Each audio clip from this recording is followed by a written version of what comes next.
Yes. So, as far as I remember, we have completed up to the reasons for failure of Bohr's model, right? Bohr's model fail क्यों हुआ, यहाँ तक हमने देखा है. Okay, so now today we are going to start with a new topic, that is quantum mechanical model of atom. So सबसे पहले quantum mechanics क्या होता है ये समझो. Okay, so what is quantum mechanics?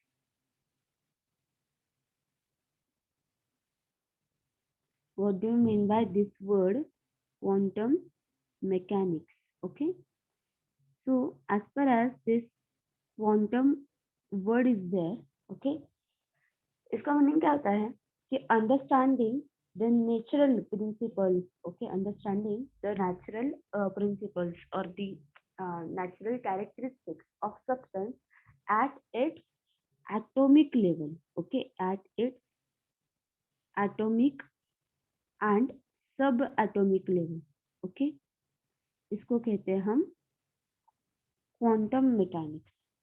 Okay, अब इसमें मैकेनिक्स में क्या होता है, सब कुछ, उसका एनर्जी बिहेवियर, उसका energy account, energy transmission, okay, सारा सारा, या एनर्जी का जब वो एब्सॉर्ब करता है, रिलीज करता है, तो उसके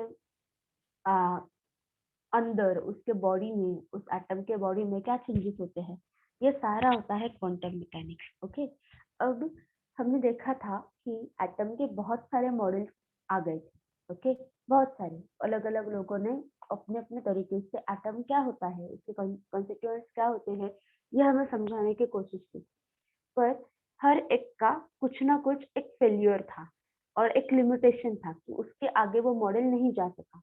okay, but as far as this quantum mechanical model of atom is concerned, यहाँ पे उन्होंने सब कुछ एनर्जी अकाउंट के बारे में, एटम के एनर्जी अकाउंट के बारे में यहाँ पे उन्होंने क्या किया है, डिस्कशन किया है, and that's why it leads to the perfection.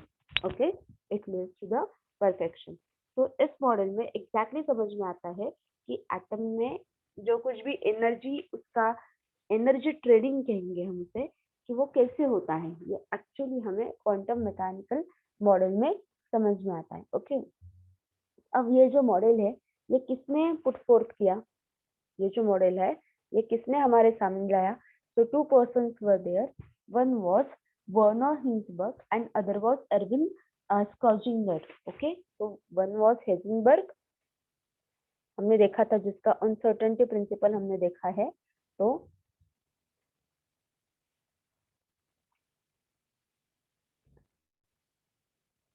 Heisenberg was the first person and second person is Schrödinger. ठीक है, तो इसका भी एक इम्पोर्टेंट कंट्रीब्यूशन है, वो भी हम देखेंगे कि इसने क्या किया था. ओके, अब इन दोनों ने क्या किया, इन दोनों में इसका हेजनबर्ग का है uncertainty principle. Okay, and Erwin Schrodinger जो है, इसने क्या किया, इसने एक वेव मोशन पे इक्वेशन दी हमें ठीक है, वेव मोशन पे इसने हमें इक्वेशन दी. तो इन दोनों का कंबाइन करके क्वांटम मैकेनिक्स का जो आइडिया है वो क्या हुआ, आगे आ गया. ठीक है, तो स्क्रॉडिंजर ने एक फंडामेंटल इक्वेशन पुट फोर्थ की. ओके, जिसे हम कहेंगे स्क्रॉडिंजर इक्वेशन और वेव इक्वेशन. और वो कैसे लिखते हैं, देखो, वो इक्वेशन क्या है, यहाँ पे एक अलग सिंबल है, इसका मीनिंग बताती हूँ मैं आपको.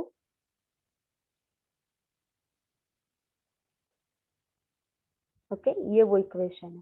तो यहाँ पे इसे कहेंगे एच, जो आपको एक एच, अलग तरीके का एच दिख रहा है, वो एक मैथमेटिकल ऑपरेटर है, उसे कहेंगे हैमिल्टोनियन.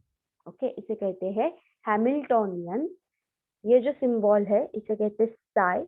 ओके, इसे कहते हैं Sai. It is the wave function and E is the total energy of the system. Okay, अब ये इक्वेशन सॉल्व करना, ये हमारा अभी फोकस नहीं है.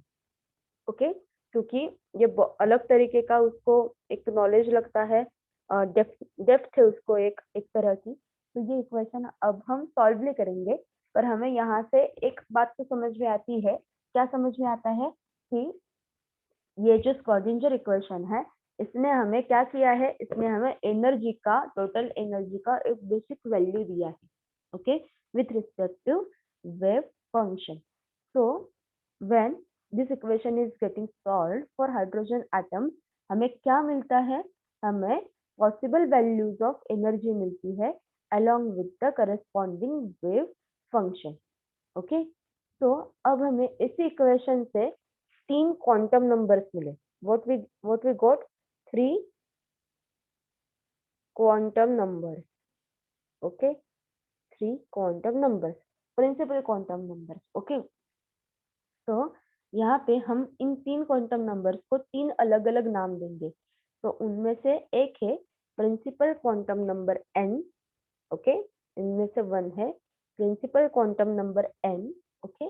Second is azimuthal quantum number l, okay, azimuthal quantum number L and magnetic quantum number ML, okay, magnetic quantum number ML, ठीक है। ये इसको हम नाम देंगे। ऐसा समझिए 3 हमें क्या मिले, क्वांटम नंबर्स मिले, ओके। अब देखिए क्या बात है इसमें कि हमें एक एक इसमें समझना है, ये प्रिंसिपल क्वांटम नंबर क्या कहता है, एजीमुथल क्वांटम नंबर क्या कहता है एंड मैग्नेटिक क्वांटम नंबर क्या कहता है, ये हमें देखना है, ओके। तो सबसे पहली बात आती है प्रिंसिपल क्वांटम नंबर की। अब ये प्रिंसिपल क्वांटम नंबर क्या होता है, ये एक होल नंबर होता है और पॉजिटिव इंटीजर होता है ये, ओके। तो इसकी वैल्यू क्या हो सकती है, 1 2 3 4, ऐसे इसकी वैल्यू हो सकती है, okay. And it identifies the shell of atom, okay, it identifies the shell of your atom, okay। अब एटॉमिक ऑर्बिटल्स जो होती है उनके पास अगर सेम n वैल्यू है, अलग अलग एटम्स के पास सेम n वैल्यू है, so does that mean कि they belong to the same shell, okay। So as this shell increases, okay, as this shell increases, size of the atom also increases, okay। So a set of orbital, अब एक orbital थोड़ी होती है ना, एक orbit थोड़ी होती है एटम में, अलग अलग होती है।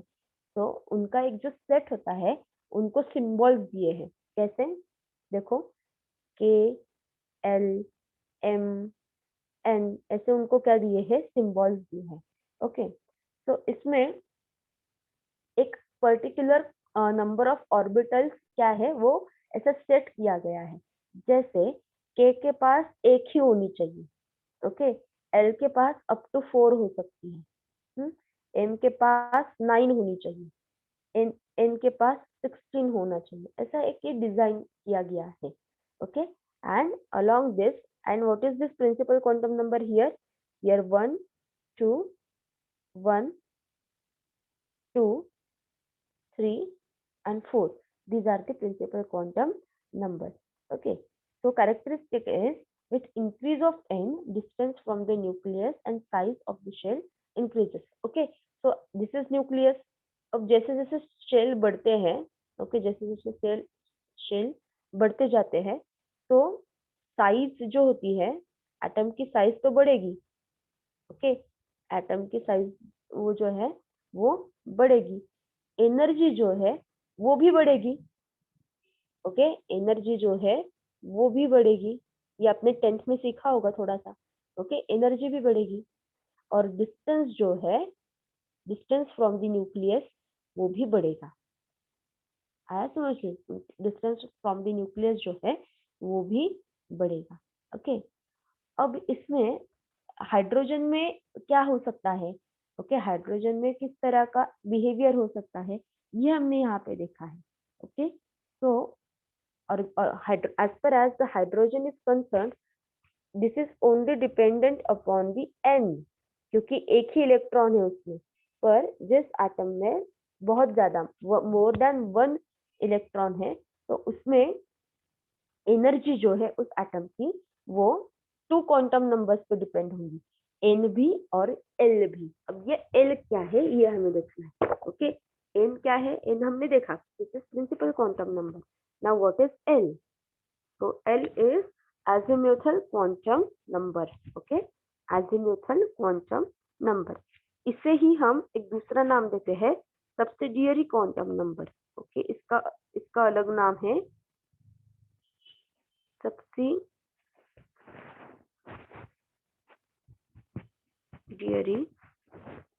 Quantum number. Okay, subsidiary quantum number.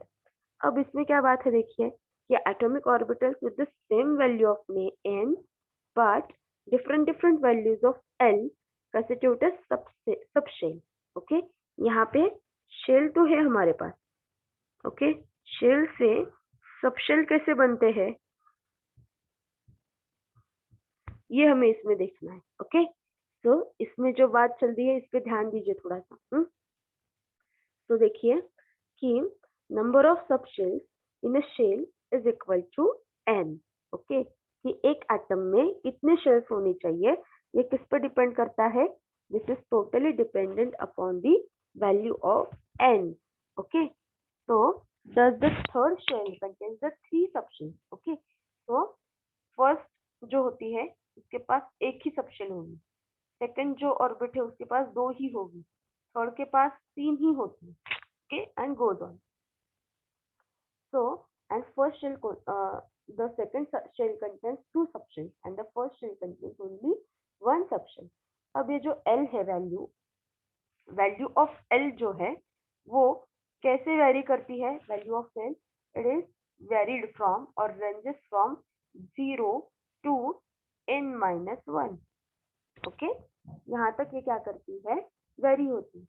तो हमारे पास हमारी जो K सबशेल है, ओके, K ऑर्बिट है, इट कंटेन्स ओनली 1 सबशेल और यहाँ पे L की वैल्यू होगी 0.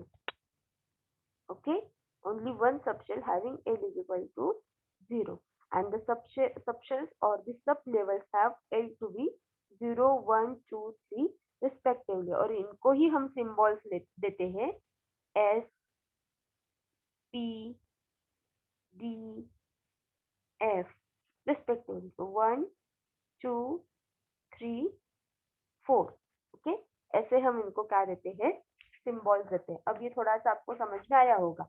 अब आपको समझ में आएगा कि ऐसा हम क्यों कहते हैं 1s1, 2s2, 2p3 ये क्या होता है. ये अब धीरे धीरे आपको समझ में आ जाएगा. अब थर्ड पार्ट है वो है ml जिसे हम कहते हैं magnetic quantum number, magnetic orbital quantum number. It gives information about the relative spatial orientation. तो रिलेटिव मतलब कंपैरेटिव, स्पेशियल मतलब along in the space, how it occupies the space, and orientation उसका डायरेक्शन ऑफ मूवमेंट क्या होता है, ये हमें magnetic orbital quantum spin कहता है. ओके, तो इसमें क्या होता है, for any type of subshell, okay, defined by the value of L that is your azimuthal quantum number, values of ml are possible which ranges through. Okay, values of ml क्या हो सकती है, तो क्या क्या भी हो सकती है वैल्यू, -L हो सकता है. ओके, L-1 हो सकता है, देन -L-2 हो सकता है. ओके, 0 हो सकता है, L-2 हो सकता है. ठीक है, देन L-1 हो सकता है, यहाँ पे माइनस वैल्यू आनी चाहिए, एंड L हो सकता है. तो these are the possible values. Okay, तो दस फॉर द सबशेल जिसका L जो है वो 0 होता है, जिसका एजिमुथल क्वांटम नंबर 0 होता है, उसका ml भी 0 ही होगा, उसका ml जो है वो भी 0 ही होता है. Okay, so in other words we can say your s orbital has only one subshell in it. Okay, for subshell p L is equal to 1. Okay, for subshell p L is equal to 1 and the allowed values of ml are -1, 0 and +1. ये तीन values हैं, right. so the p subshell contains 3 orbitals. p subshells के पास 3 orbitals है and उसके पास एक distinct क्या है, we can say उसके पास एक डिस्टिंक्ट ओरिएंटेशन है समझ में? यहाँ तक समझ में आया? कैसे हमने समझा कि p सबशेल के पास 3 ऑर्बिटल्स हैं क्योंकि उसके पास ये 3 मैग्नेटिक स्पिन क्वांटम नंबर है। आया समझ में? Yes, ma'am. So now next part is हमें क्या मिलता है देखो, the sum of orbitals in a constituent subshell gives the total number of orbitals. Total number of orbitals कैसे मिलता है कि सबशेल्स का सम करो। ओके देखेंगे हम वो कैसे करते हैं। ठीक है, एक छोटा सा पार्ट ले लेते हैं कि electron spin quantum number ms क्या होता है। इलेक्ट्रॉन स्पिन क्वांटम नंबर, तो इसमें स्पिन स्टड बताते हैं ऑर्बिटल में। ओके, तो इलेक्ट्रॉन जो होता है उसका भी एक ऐसा एक्सिस होता है और इस एक्सिस के थ्रू ये क्या करता है, घूमता रहता है। ओके, तो वो ऐसा घूम सकता है, ऐसा घूम सकता है। ठीक है, तो उसका एक क्या होता है, ओरिएंटेशन होता है, उसको कहते हैं angular moment of electron. Okay, तो एक तो उसकी वैल्यू क्या होगी, उसकी वैल्यू होगी positive half and negative half. Okay, clockwise घूमेगा तो उसको पॉजिटिव कहेंगे, एंटी क्लॉकवाइज घूमेगा तो उसको निगेटिव कहेंगे। तो जो पॉजिटिव वैल्यू है ना उसको ऐसे ऊपर के एरो से दिखाते हैं और निगेटिव वैल्यू को ऐसे नीचे के एरो से दिखाते हैं। ओके, तो उसको इलेक्ट्रॉन्स को अपोजिट स्पिन्स होते हैं। तो as orbitals can accommodate maximum 2 electron, एक ऑर्बिटल 2 ही इलेक्ट्रॉन अकोमोडेट करती है हैविंग अपोजिट स्पिन्स, एंड इसे ही कहते हैं पॉलिस एक्सक्लूजन प्रिंसिपल। ओके, इसे कहेंगे, इसे ही कहते हैं पॉलिस एक्सक्लूजन प्रिंसिपल, और ये हम डिटेल में बाद में देखेंगे। ओके, अब देखिए कि ऑर्बिटल का डिस्ट्रीब्यूशन कैसे होता है। You can refer to your page number 46, table number 4.7, you can refer. Okay, तो प्रिंसिपल क्वांटम नंबर है 1। Okay, for example total orbitals कितने होंगे, टोटल ऑर्बिटल्स कितने आप डिफाइन करते हैं, कैसे डिफाइन कर सकते हैं, एन स्क्वायर करना होता है। टोटल नंबर ऑफ सबशेल्स कैसे डिफाइन करते हैं आप, बाय एन। तो एजिमुथल क्वांटम नंबर कैसे डिफाइन करेंगे, by l. Okay, by l. Then number of orbitals in the subshell कैसे करते हैं, कैसे काउंट करते हैं उसका, 2 L plus 1। ओके, एंड उसकी उन सबकी सम्स कैसे करेंगे, sum of orbitals in all the subshells.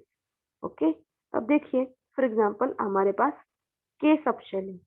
Okay, हमारे पास है k सबशेल, उसका n क्या है, उसका प्रिंसिपल क्वांटम नंबर है 1। फिर टोटल ऑर्बिटल्स कैसे फाइंड आउट करेंगे हम, n स्क्वायर, मतलब क्या, n ही 1 ही आएगा। तो सबशेल कितने उसके पास, एक ही सबशेल है। एजिमुथल क्वांटम नंबर उसका L कितना आएगा, 0 आएगा अगर n 1 है तो। ओके, अब नंबर ऑफ ऑर्बिटल्स कैसे कैलकुलेट करेंगे, 2L plus 1। तो L की वैल्यू क्या है, 1 है, तो 2 into 0 plus 1, तो इसकी वैल्यू भी 1 ही आएगी।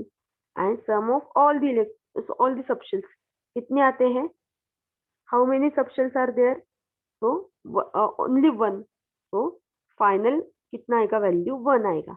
ऐसा हम अब m इसके लिए करेंगे। ठीक है, m शेल के लिए करेंगे, n is equal to what, 3। Okay, m is equal to 3, तो इसका स्क्वायर करो, स्क्वायर करते ही 9 आएगा। What is this 9, total orbitals in the shell. Total orbitals कितने हैं इसमें, 9। अब टोटल नंबर ऑफ सबशेल्स कितने, 3 है ना, सबशेल्स से 3। अब यहाँ पे एजिमुथल क्वांटम नंबर कितना आता है अपने पास, एजिमुथल क्वांटम नंबर 0 आएगा। ओके, एक शेल में 0, 1 एंड 2, ये अपना क्या आएगा, एजिमुथल क्वांटम नंबर आएगा। ओके, तो कितने सबशेल्स है उसके पास, ये हमें दिखेंगे। ठीक है, तो 2, 0, 1 एंड 2। अब इसका प्लस करो, number of orbitals in the subshell, 2L plus 1 करो इसका, 2l+1 करते हो तो आपको 3 वैल्यूज आती है, कितनी? 1, 3, 5 एंड सम ऑफ ऑर्बिटल्स अगर करते हो तो आपको वैल्यू आएगी 9। आया समझ में ये कि कैसे हम डिफाइन करते हैं? तो ये सब्सिडियरी क्वांटम नंबर्स होता है। तो कितनी सबशेल्स है अपने पास, डिफरेंट डिफरेंट वैल्यूज होती है। तो हमें पता है कि के में वैल्यू सबशेल्स कितने होते हैं, एम में कितने होते हैं, एन में कितने होते हैं, ये हमें पता होता है। ओके, तो यहाँ पे हमने ये 3 क्वांटम नंबर जो है ये हमने यहाँ पे क्या किए, खत्म कर दिए। So now we are going to discuss कि शेप कैसा होता है। ओके, ऑर्बिटल्स का शेप कैसे होता है। So now we have different different orbitals with us. Okay, तो इनका शेप क्या हमें बताता है। तो as far as your s orbitals are concern, तो उनका स्फेरिकल शेप होता है। Okay, so this is 1s, okay, this is 2s, spherical shape होता है उनका। ओके, तो इसमें क्या होता है कि जो ये s ऑर्बिटल होती है 1s एंड 2s ऑर्बिटल, उनके पास देखो, उनका स्ट्रक्चर देखो, स्फेरिकल है। तो इसमें ये जो साई वैल्यू होती है ये कांस्टेंट वैल्यू होती है। ओके, सो इसमें क्या होता है कि probability of finding electrons is more than 90%। Okay, और इसमें ये जो स्फेरिकल शेप है ये बेसिक स्ट्रक्चर होता है किसी भी टाइप के इलेक्ट्रॉन का। Okay, so as n increases, principal quantum number increases, their size, okay, their size also increases. So electron is located far away from the nucleus.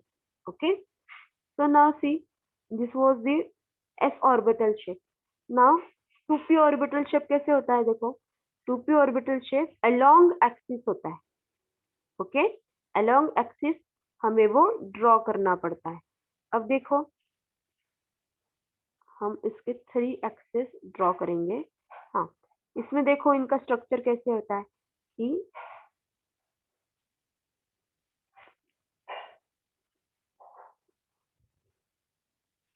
कैसे वो लोकेटेड होते हैं, देखो इन 3 टाइप्स में वो लोकेट होते हैं। तो यहाँ पे इसका एक्सिस कैसे आएगा, तो अलोंग वाई एक्सिस इसका ओरिएंटेशन ऐसा होगा। इसमें इसमें कैसा होगा, इसमें भी इसे बीच से होगा। ओके, सो नाउ सी कि कैसे उसका ओरिएंटेशन है। So in this particular structure, we will call this as 2px. Okay, so this is 2px. This is 2py. Okay, and this is 2pz.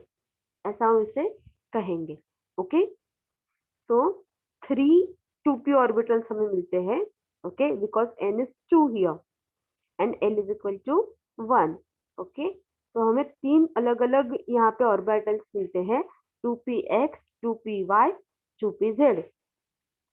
Okay, तो यहाँ भी कैसे साइज इंक्रीज होती है, जैसे मैग्नेटिक, जैसे उसका प्रिंसिपल क्वांटम नंबर जो है वो इंक्रीज होता है। ओके, आया है समझ में इसका शेप कैसा होता है?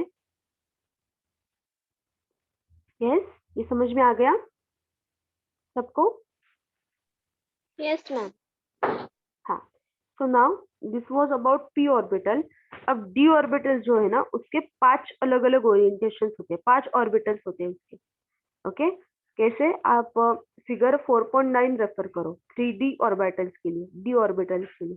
तो उनको हम कैसे कहेंगे, देखो d x y, okay, d x y, d y z, okay, d y z, d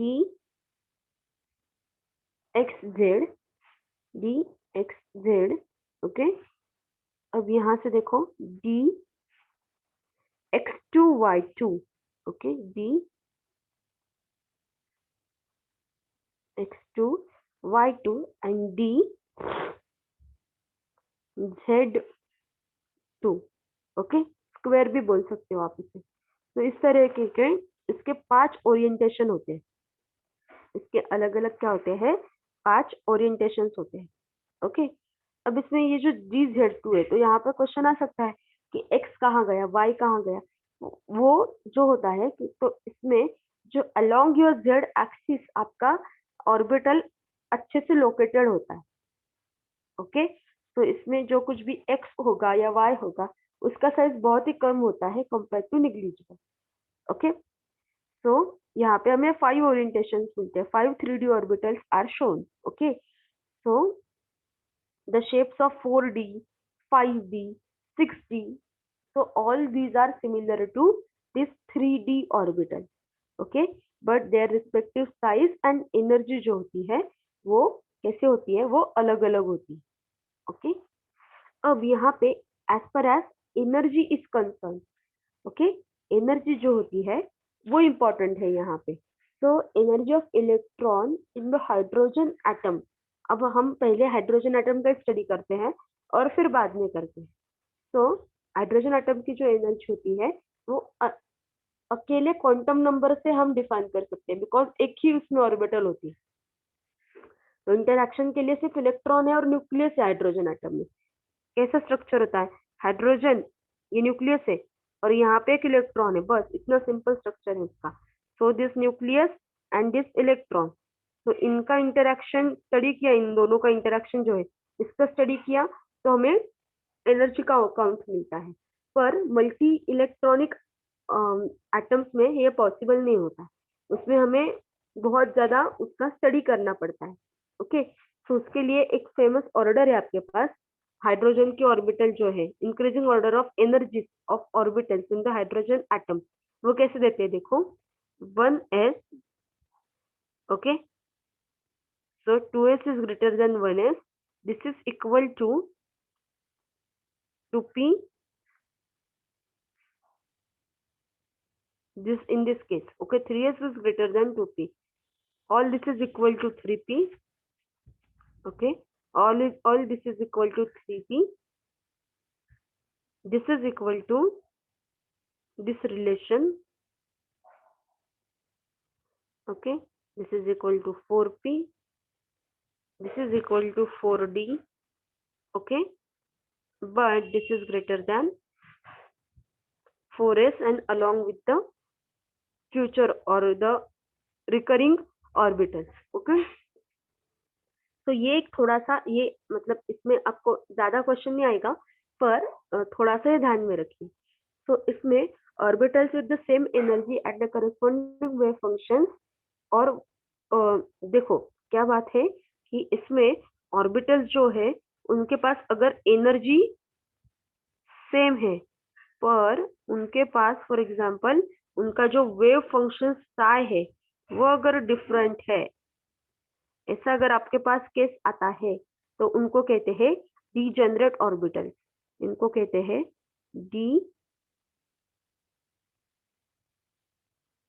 degenerate orbitals कहते हैं हम उन्हें। ओके,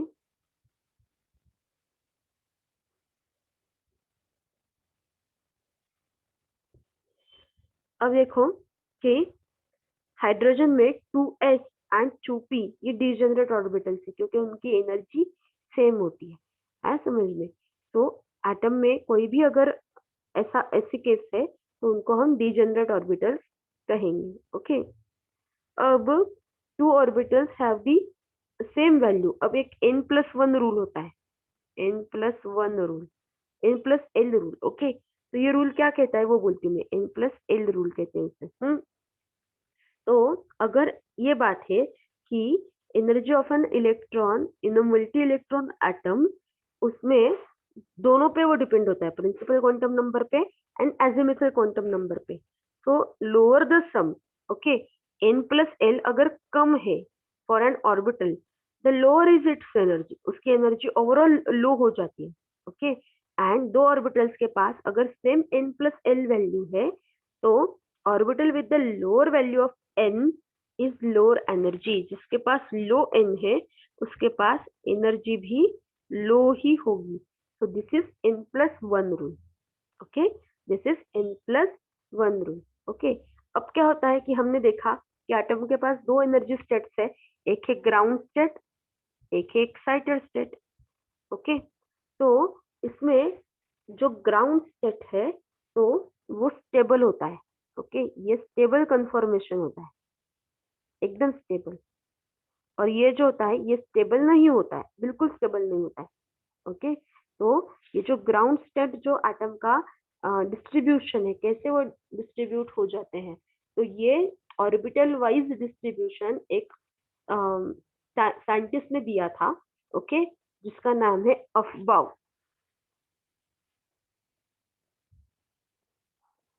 और उसके उस ओरिएंटेशन को, डिस्ट्रीब्यूशन को हम कहते हैं अफबाउस प्रिंसिपल। ओके, तो इसने एक्चुअली हमें वो डायग्राम बताई कि कैसे वो लोकेटेड होते। तो 1s होता है। ओके, देन ये जो 1s है, उसके बाद यहाँ पे कहीं तो 1s के बाद 2s बन जाता है। ठीक है, देन 2p आता है, 2p आता है।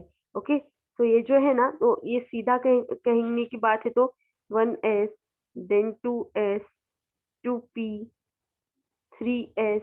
ओके, ये जो स्टेबिलिटी की ऑर्डर है 3s, देन 3p, 4s, ये डिस्ट्रीब्यूशन एक्चुअली किसने दिया? इस अफबाउ ने दिया। Okay, so all this is dependent upon the three type of the principles: increasing order of energy, Pauli's exclusion principle, and Hund's rule of maximum multiplicity. Okay, तो 4s है, then 3d। Okay, ये learn करना पड़ता है 3d। Okay, and goes on. तो आप ये figure आपकी जो है 4.10 उसमें देखिए कि कैसे ये डिस्ट्रीब्यूट हो गया है। ओके, कैसे ये डिस्ट्रीब्यूट वहां पे हो गया है। ओके, अब यहाँ पे हमने तीन इसमें फैक्टर्स देखे हैं।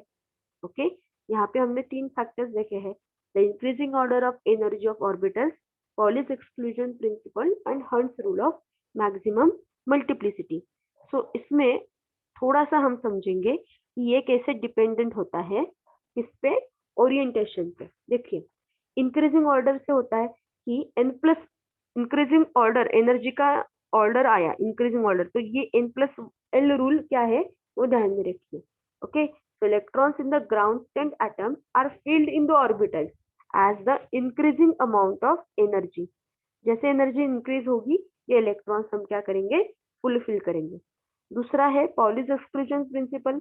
इसमें ये क्या बताता है कि no two electrons in an atom can have the same set of 4 quantum numbers. Okay, कि इसमें जो कुछ भी दो इलेक्ट्रॉन्स है हमारे पास, ओके, फॉर एग्जांपल यहाँ पे एक इलेक्ट्रॉन है, यहाँ पे दूसरा इलेक्ट्रॉन है, तो इन दो इलेक्ट्रॉन के पास सेम सेट ऑफ 4 इलेक्ट्रॉन्स नहीं हो सकते। Okay, only 2 electrons can occupy same orbital.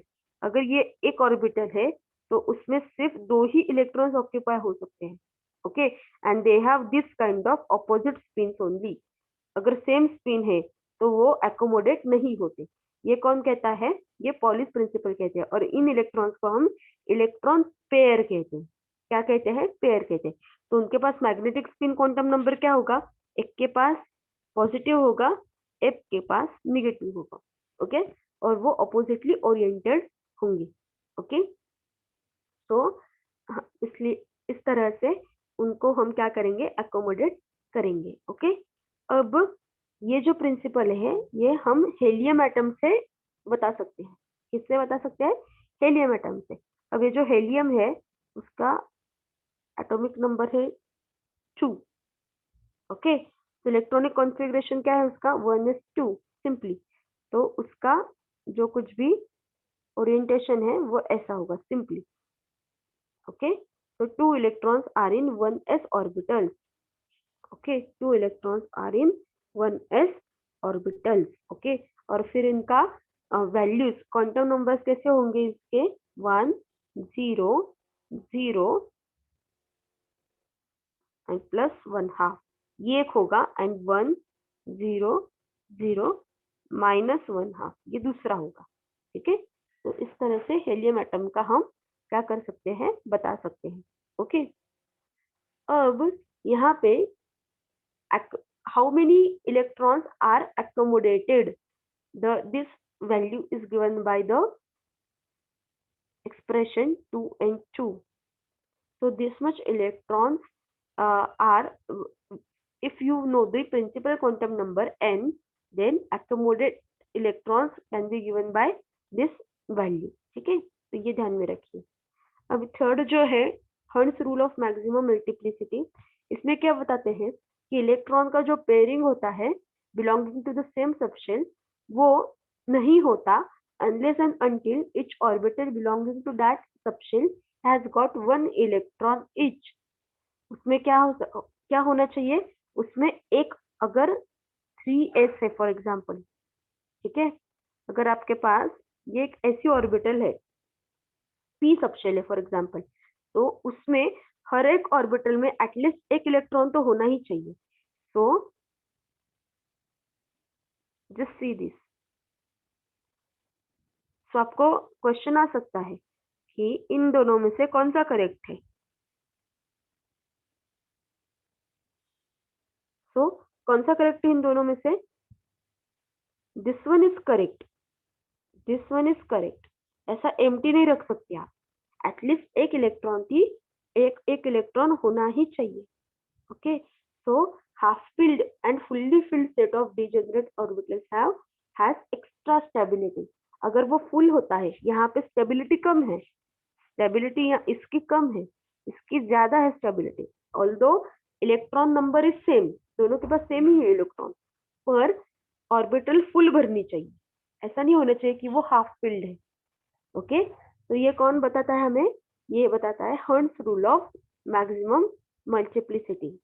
Okay, अब यहाँ पे एक्चुअली अब हमें देखना है कि कैसे इलेक्ट्रॉनिक कॉन्फ़िगरेशन हम एटम का बना सकते हैं।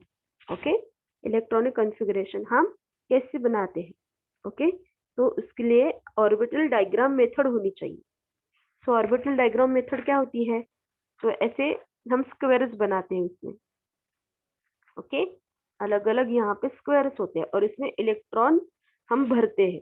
ओके, इलेक्ट्रॉन्स यहाँ पे क्या किए जाते हैं, एकोमोडेट किए जाते हैं। So for this we will directly refer to your table number 4.12, just observe that table. वहाँ पे उन्होंने एक्चुअली बताया है कि कैसे electronic configuration and condense notation होता है। ओके, हाइड्रोजन का क्या है फिर, उसके KLMN, ये 4 सबशेल्स आप कंसिडर करो। ओके, K का 1 है, L का 2 है, M का 3 है, N का 4 है, क्या, प्रिंसिपल क्वांटम नंबर। तो फिर अब उसका आप क्या करो, नोटेशन देखो। हाइड्रोजन का 1 है तो hydrogen, lithium and sorry hydrogen, right, lithium and आपका जो कुछ भी हेलियम है, हेलियम है, तो उनका इन तीनों का एक्चुअली के क्या होता है 1s2, ये इसका नोटेशन होता है। सो 1s2, पर as far as your lithium is concern, उसमें एल सबशेल भी होती है, तो वो क्या बन जाता है 1 2s1 2s1। बेरिलियम का देखो, बेरिलियम का 1 नहीं होता, बेरिलियम का 2 होता है, क्योंकि 2 इलेक्ट्रॉन है वहां पे। ओके, अब ये हमने सिंपल से शुरू किया, पर जैसे जैसे हम बड़े बड़े इलेक्ट्रॉन्स के पास जाते हैं, बड़े बड़े एटम्स के पास जाते हैं, जैसे आयन है, जैसे आयन है, तो आयन का देखो कितना बड़ा है, 1s2 2s2 2p6 3s2 3p6 3d6 4s2, right. इसके लिए एक अलग उन्होंने सिस्टम निकाली, that is condense notation of electronic configuration. Condense मतलब क्या, इतनी बड़ी लाइन नहीं लिख सकते आप, तो आप क्या कर सकते हो, एक एर्गॉन का नंबर लेते हो आप। ओके, एर्गॉन का नंबर लेते हो। अब हमें पता होता है कि एर्गॉन का क्या है, एर्गॉन का 1s2 2s2 2p6 3s2 3p6। Okay, ये एर्गॉन का है, और यहाँ से आयन का थोड़ा सा डिफरेंट है। तो आयन का जो डिफरेंट है तो वो लिख देते हैं 4:2, ओके, 4:2 एंड 3d6। मतलब एर्गोन का पूरा electronic configuration along with this different configuration, this is what, this is condensed electronic configuration। है समझ में? तो यहाँ से क्या होता है, तो समझने में इजी हो जाता है ये, और स्पेस भी बच जाती है। ओके, स्पेस जो होती है वो भी क्या होती है, यहाँ पे कवर हो जाती है, बच जाती है ये स्पेस जो होती है वो। ओके, है समझ में? So in this way you can write the condensed electronic configuration। okay, so हमें सबसे पहले ये लिखने के लिए ये पता होना चाहिए कि इसमें उसका एटॉमिक नंबर क्या है, ओके, और उसमें सबशेल्स कितने प्रेजेंट हो। ये अगर पता है तो आप उसका कॉन्फ़िगरेशन लिख सकते हैं, इलेक्ट्रॉनिक कॉन्फ़िगरेशन लिख सकते हैं। ओके, अब यहाँ पे एक छोटी सी कंसेप्ट बची है, वो है isoelectric species. okay, so atoms and ions having the same number of electrons, अगर इलेक्ट्रॉन्स का जो कुछ भी नंबर है वो अगर सेम है, ओके, तो उन्हें हम कहते हैं isoelectric species. Okay, so electronic configuration जो होता है ना, वो भी आइसोइलेक्ट्रिक स्पीशीज का सेम ही होता है। ओके, तो यहाँ पे उन्होंने दिया है हमें कि K+ आयन जो है वो, एंड हमारा नॉर्मल एटम पोटेशियम, वो कंसिडर करो। ये दोनों कैसे है, क्या आइसोइलेक्ट्रिक है, क्योंकि उन दोनों का भी नंबर जो होता है, नंबर ऑफ इलेक्ट्रॉन सेम होता है। कैसे K का कैसे हो सकता है सेम, देखो कि कैसे बता सकते हैं हम कि K है अपने पास, ओके, तो इसका नंबर कितना है, 19 है। ओके, एंड K+ जो है इसमें एक्चुअली 18 है, पर इसमें एक इलेक्ट्रॉन ऐड हो जाता है तो इसका भी 19 ही हो जाता है। तो now there electron number is same. तो other species such as argon है, ठीक है, और फिर कौन है, कैल्शियम है, कैल्शियम कैटायन है, तो इनका भी नंबर जो है इलेक्ट्रॉन्स का वो भी कितना है, वो 18 ही है। तो they are isoelectric with this cation. Okay, तो ये छोटी सी कंसेप्ट है, तो ये हमारी यहाँ पे हो गई। ओके, तो यहाँ पे हमने क्या क्या क्या देखा कि कैसे इलेक्ट्रॉन्स फिलअप करते हैं हम यहाँ पे। ओके, कैसे इलेक्ट्रॉन्स यहाँ पे हम फिलअप करते हैं। ओके, और electronic configuration and condensed electronic configuration कैसे लिखा जाता है। ओके, ये हमने यहाँ पे देखा है। ओके, समझ में आया? यस, ये समझ में आया सबको? Yes, so we have done with this chapter. Okay, ये चैप्टर हमारा खत्म हो गया है। So now from tomorrow's lecture we will start from the next topic, chemical bonding. Okay, इसमें कोई क्वेश्चन है किसी को, कुछ पूछना है? No ma'am. Okay, so we will stop here, see you tomorrow, bye. Bye ma'am. Bye ma'am.